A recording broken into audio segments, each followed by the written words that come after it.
Baru-baru ini, Nikita Mirzani melampiaskan amarah serta sindirannya kepada seseorang yang diberi nama Tubles.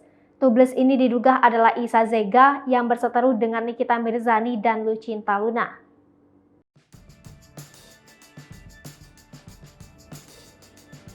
Di unggahan story Lucinta Luna tampak kegirangan karena seseorang telah mendapat ganjaran atas kelakuan jahatnya. Lucinta Luna juga mengucap terima kasih pada Nikita Mirzani atas aksinya tersebut. Unggahan Lucinta Luna lantas di-repost ulang di Instagram Nyai, sapaan akrab Nikita Mirzani. Lucinta Luna juga menyebut kalau Isa Zega adalah sosok orang yang menjebak Lucinta saat terkena narkoba. Nikita Mirzani pun menjelaskan alasan Isa Zega mendekam di penjara. Salah satunya pernah menjebak Lucinta Luna dalam kasus narkoba. Dikutip tribunjatim.com dari Greatstar, Isa Zega merupakan seorang selebgram yang juga mantan manajer Lucinta Luna. Isa Zega juga sempat berseteru dengan Nikita Mirzani lantaran merasa Isa Zega juga sempat berseteru dengan Nikita Mirzani lantaran merasa dianiaya.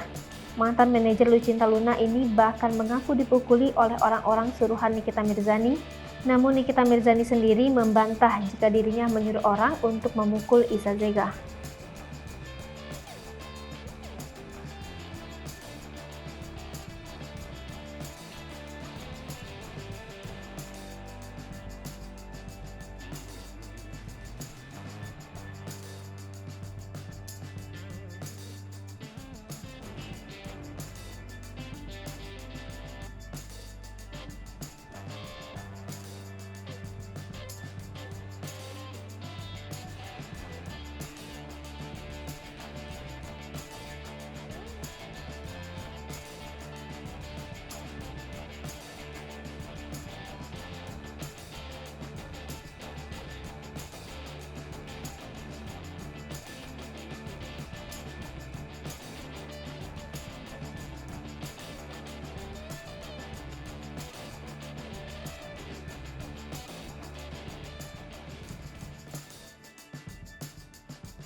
Hai pemirsa Sri Popo TV, jangan lupa komen, like, dan subscribe, serta tonton terus berita-berita terupdate